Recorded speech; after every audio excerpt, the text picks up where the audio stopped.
Okay. So everyone, so let's start na the discussion about the application of the normal distribution. Okay, kung natatandaan nyo pa po yung unang-unang formula na binigay ko sa inyo about the normal distribution, yun po yung gagamitin natin ngayon. Okay? Now,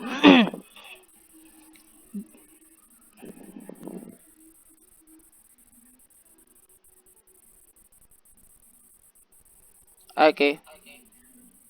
So this is the formula that we are using for the application of the normal distribution.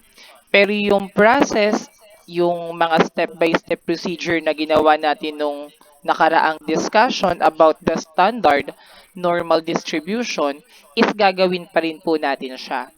And also the table na ginamit po natin nung nakaraan is yun pa rin po yung gagamitin natin. Okay? So z is equal to x minus mu or the population mean over standard deviation. So that is the formula that we are be using in the application of normal distribution. Okay, so tandaan nyo lang kung ano po yung mga symbol na ito and kung ano po yung nire-represent nila. Okay, so this z is equal to the z value. Okay, the x is the data or the value that we have, yung given po yan. Okay, and this mean is the population mean. We called it the mu. Okay, para po dun sa iba po kasi nung nakaraan na nag one-on-one po, hindi po nila alam kung ano pong symbol kapag sinabi kong mu. Okay, so this is the symbol for the population mean or we called it the mu. Okay, and this is the symbol for the standard deviation. So, tandaan lang po yung mga yan kasi yan po yung mga kailangan natin para po mahanap si Z.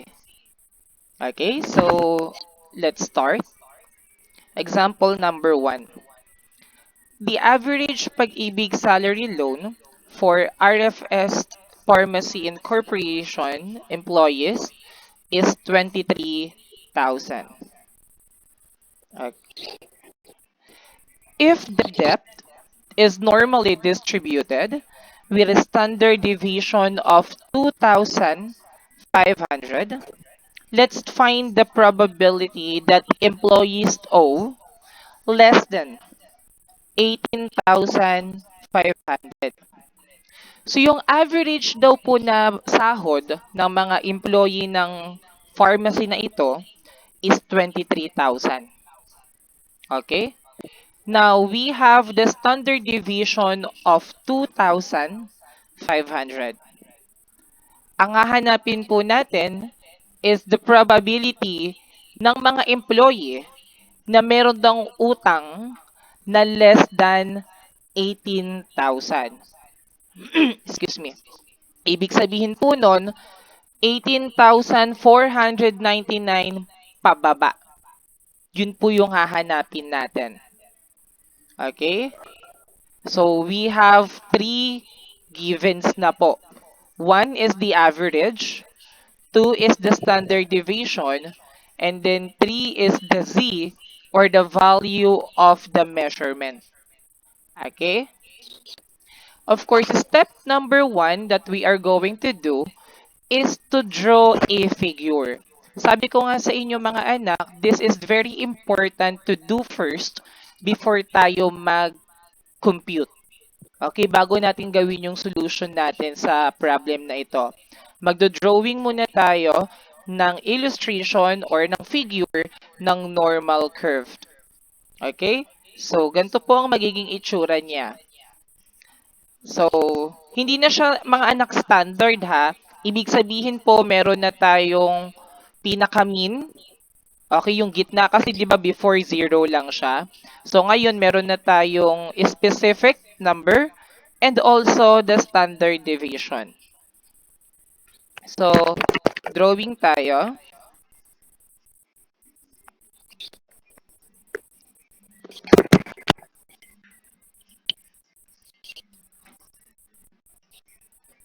Okay. So this is the normal curve. And then yung mean po sinabi kanina is 23,000. So hindi na po siya 0. Okay, so meron na tayong specific value ng 23,000. Sir, kailan namin gagamitin kapag 0 yung mean? Okay, ginagamit lang natin yon kapag po ang topic is about standard normal distribution. Okay, so since we are already discussing the application, okay, kung ano po yung value ng mean, siya na po yung ilalagay natin dito. Okay? And assuming, hindi tayo mag-a-assume pala kasi we already have 2,500 as the standard deviation. Ibig sabihin nun mga anak, yung 2,500 na yun yung difference. Okay? Ng mga value po dito sa baba.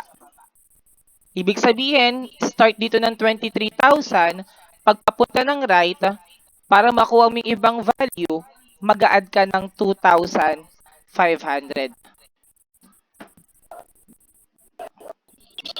Okay? Try natin ha, para hindi kayo malilito. Ano ang kasunod ng 23,000 kapag dinagdagan natin ng 2,500? 25,500. 25,500. So yung next po na data dito sa graph natin is 25,500. Ang pinapahanap po sa atin is less than 18,500. So kahit isa lang pong value ilagay natin dito, okay lang. Kasi hindi naman po dito sa part na to yung hinahanap natin. Okay, so dito naman tayo sa left side. So si 23,000, bawasan natin ng 2,500. Ilan na lang siya?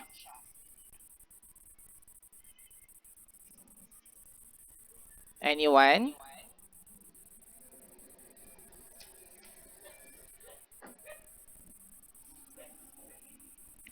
Hello mga anak. Okay, so 23,000 minus ng 2,500, magiging 20,500 na lang siya. So ilalagay natin dito. Okay. Hindi pa rin natin nakikita yung 18,500. So pagpatuloy natin. Okay, so 20,500 minus natin ulit ng 2,500. Okay? Ang lalabas na po, 18,000. 18,000 po. very good. So that will be 18,000. So stop na tayo dito mga anak. Bakit po? Kasi po nasa pagitan po ng 18,000 and then ng 20,500 yung particular X natin o yung 18,500. So stop na po tayo dyan. Now, assuming that 18,500 is nandito. Okay, so this is 18,500. Ano po kaya yung isi-shade natin dyan? Okay, yung left ba ng 18,500 o yung right ng 18,500? Yung left po. Okay, Left po. very good. So since ang sinabi dun sa problem is less than, so ibig sabihin nun, mas mababa na value sa 18,500. So ang shade nating area is ito. Okay. So this is the probability that ayan siya, 18,000 less than 18,500. So the value of x is less than 18,500. So this is the step number 1. So yan pa lang po yung una nating gagawin. Kailangan ito muna yung uunahin yung mga anak ha, kasi mas madali nating mabivisualize kung ano yung hahanapin natin. Okay? Step number 2. Let's already find the Z value for 18,500. So sir, ano na po gagawin namin dyan? Titingin po ba kami ng table? Hindi pa po. So ang gagawin po natin is we will be applying the formula that I gave you kanina. Okay? Wait lang.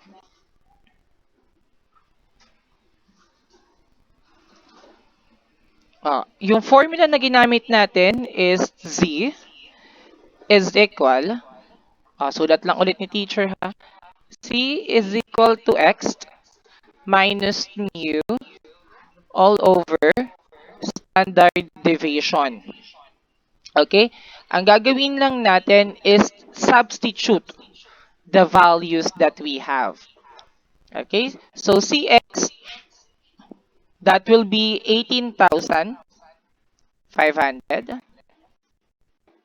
Yung mu natin o yung mean is 23,000. And then the standard deviation is 2,500. Okay? Next step, syempre, isa-isahin natin. Unahin natin si numerator. So, 18,500 minus 23,000. Ang magiging sagot po is negative 4,500.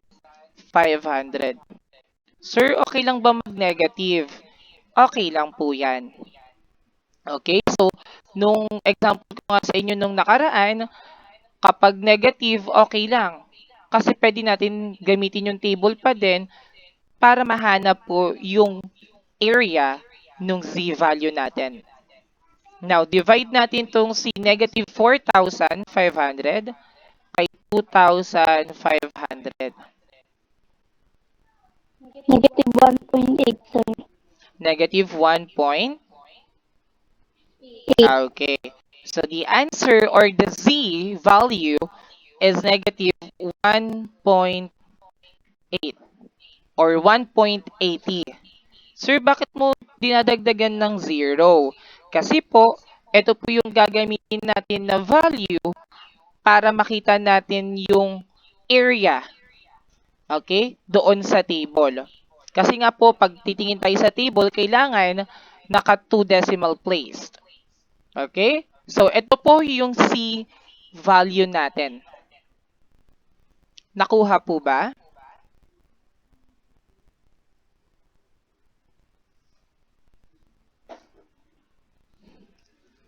Okay, let's proceed to this next step. Step number 3. Okay? Sa step number 3, we will be finding the appropriate area para po dun sa nakuha natin.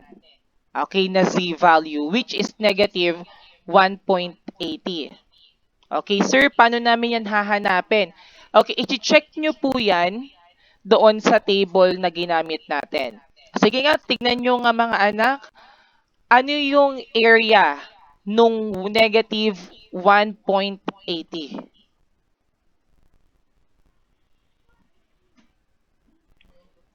Hmm. 0.41. 46? 41. Okay. So, yung area na naka-obtain for negative 1.80 is 0.4641. So, yan po siya. Okay? This is how we're going to write it, ha?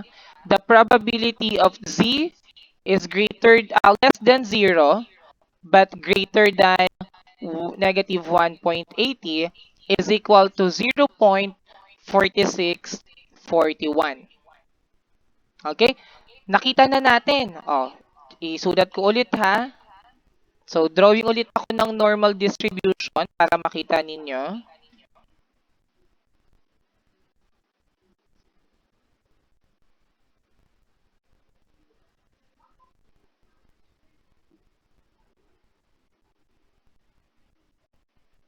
Okay? Ibig sabihin nun, etong 0.4641 is from the mean na 23,000 papunta po dito kay 18,500. So ito po siya, yung hindi po naka-shade. Okay? Yan yung area niya. Eh, ang hinahanap natin is itong shaded area. Okay. Anong gagawin natin, mga anak? Isusubtract po sa 0.5,000. Okay, so we will be subtracting it sa 0.5,000 or sa 50%. Okay, sabi ko nga sa inyo lagi, tandaan nyo lagi ha, kapag kalahati ng normal curve, that is automatic 50%. And kapag ang pinapahanap is curve to the left, ibig sabihin nun, hindi siya start ng mean, laging subtract. Okay, so subtract lang natin siya lagi.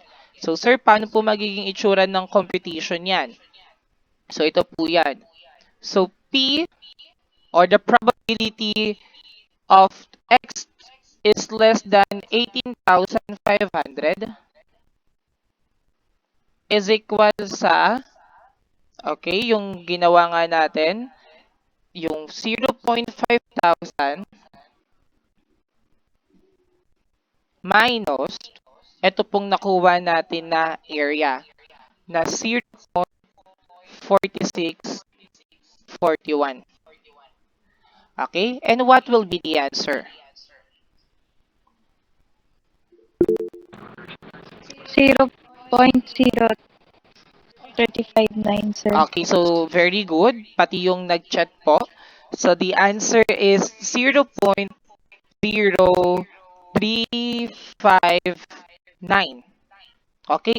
Or 3.59%. So ito po yung area or ng probability na ang may utang po na employee na less than 10,500. So itong shaded region na to is 3.59% ng employees na may utang na 18,500. Okay? So yan na po siya. So ganyan lang po yung gagawin natin. Okay? Still magkadugtong pa din yung mga topic na nakadiscuss nung mga nakaraang araw. Okay?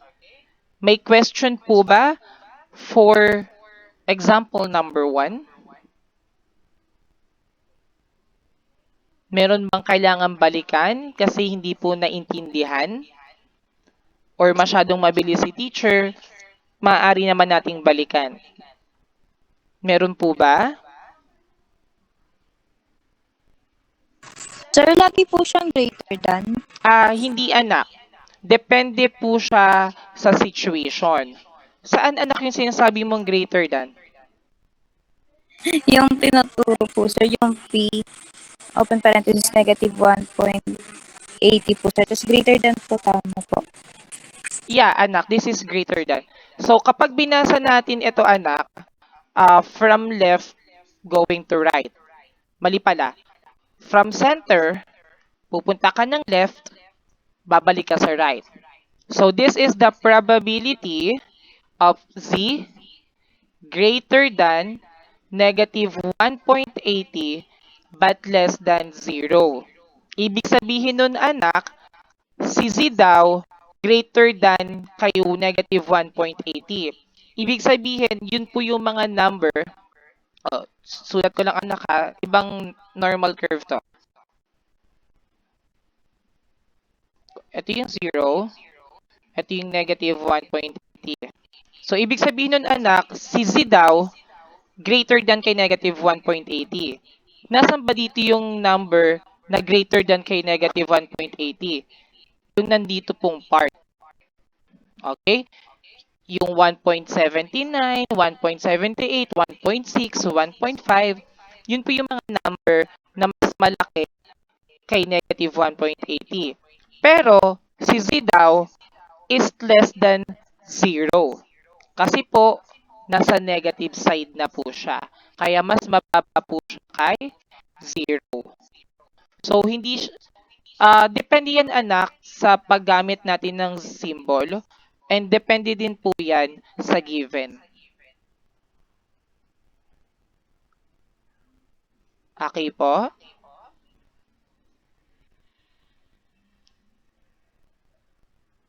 Okay. May tanong pa po ba aside doon sa paggamit po ng greater than and less than? So you need to observe mga anak kung anong symbol po yung gagamitin natin. Kung greater than ba or less than.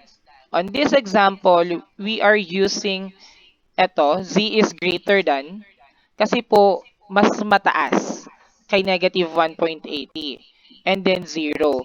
Tandaan nyo kasi mga anak, kapag may negative sa given, lagi siya dito nakalagay sa unahan. So mostly, gantong symbol po talaga ang magagamit natin. Kapag gagamit tayo or susulat natin siya in proper way. Okay? Oh, wait lang, tingnan natin may mga nag-chat. Okay? So let's proceed on the next example.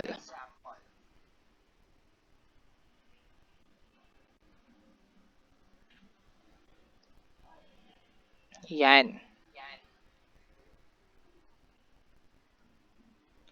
So the average bank managers is 40 years. Okay, ibig sabihin daw po yung average na mga edad ng mga nagiging bank manager is 40 years old.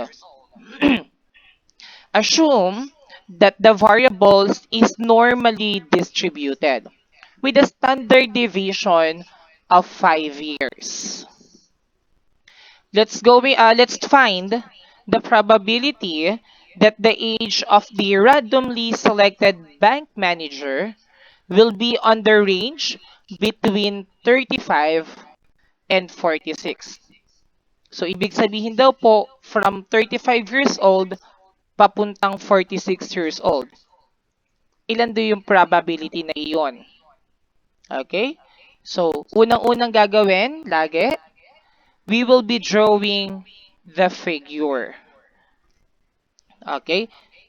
Si mean natin, or the mean, is equal to 40 years.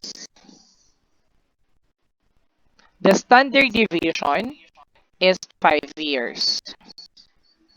Okay? Ang hinahanap natin is between the range of 35 and 46 years old. Okay? Yan yung mga given natin kanina. So, drawing tayo ng normal curve.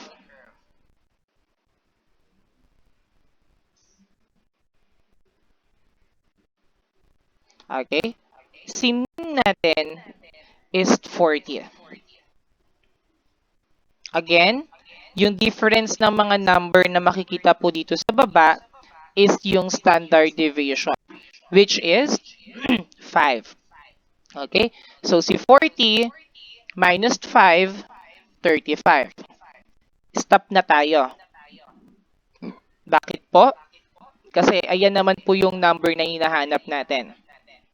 Then on the right side, 40 plus 5, 45. Then plus 5, 50. Stop na rin po tayo. Bakit po? Nasa pagitan na po nilang dalawa, si 46. So assuming that 46 is located here, and then si 35 is ito.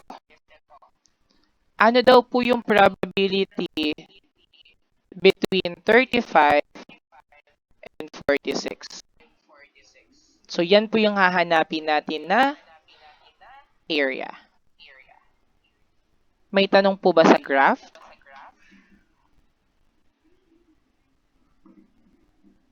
Okay, wala naman. Step number 2. Since dalawa po yung given na value na x, ibig sabihin po nun, dalawa rin po ang value ng z natin. So, iisa-isahin natin sila.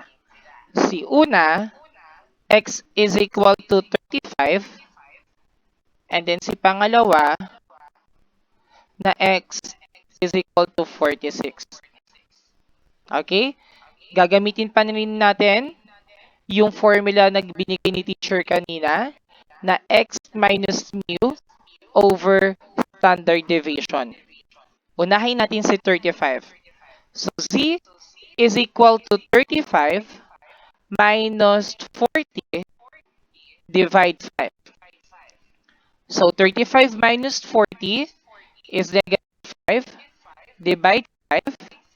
Okay, so the answer is negative 1. Okay, or negative 1.00. Importante po pala yon dahil yun po yung titignan natin sa table. Next, si 46 naman. So, z is equal to 46 minus 40 over 5, which is 6 over 5 is equal to 1.20. So, kapag 46 yung x, 1.20 po yung c value natin. So, meron na tayong dalawang value ng z. Isang negative 1, isang positive 1.20. May tanong po ba dito? So, ganun lang yun anak ha. Laging given si min, laging given si mu, si mean or si mu, si standard deviation, tsaka si x. So, hindi po mahirap para sa atin na isolve kasi po isa-substitute lang natin. Okay? Then, after natin makita si z table, si c value, okay, hanapin na natin yung area nilang dalawa. Ano bang area ng negative 1? Ano ba yung area ng sakop ng 1.20? Okay. So, the probability that z is greater than negative 1 but less than 0 is equal to, ilan po? sorry. Ano po yung makikita natin sa table kapag ang z value is negative 1? 0.3413. Okay, very good. So that is 0.3413. How about the probability of z is greater than 0 but less than 1.20? Ano naman daw po yung probability? 0.3849. Okay, very good. So that is 0.3849.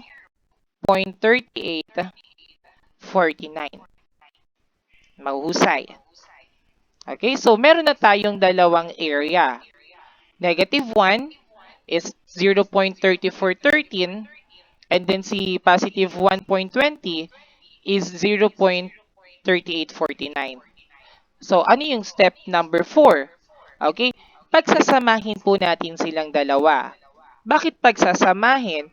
Kasi po, based po dito sa normal curve natin, ang hinahanap po na area is ranging from 35 to 46. So, i-add po natin sila.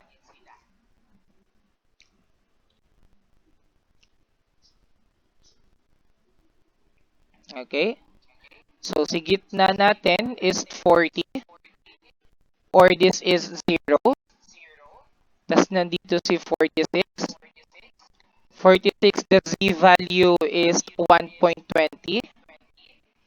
And then dito naman sa kabila is 35 which has negative 1.00 as z value. So, ito pong nasa pagitan from 40 to 35, this is 0.3413. Or yan din yung pagitan between 0 and negative 1. Dito naman sa 40 to 46, or between 0 and 1.20, meron tayong 0.3849. Okay? So, hanapin lang natin yung shaded area, region. Ayan, silang dalawa. So, ang gagawin lang po natin is pag-add lang po natin.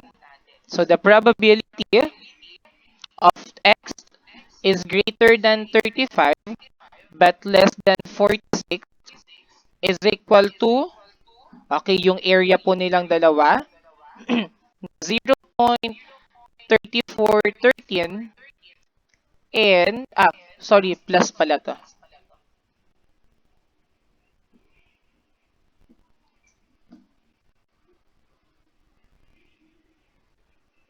Plus 0.3849. Ano po magiging area, total area nilang dalawa? 0.2262. Okay, so this is 0.7262 or 72.62%. Ibig sabihin po nun, the probability that the randomly selected bank managers between 35 years old and 46 years old is 72.62%. So, ganun lang po siya kadali. So, that is the application of normal distribution. May tanong po ba? Wala, sir. Madali lang ba siya, madali lang ba siya, anak? Opo. Hindi kayo nalito? Hindi naman po. Sigurado kayo, ha? Sige, let's try one more. Or two more, mga ganon.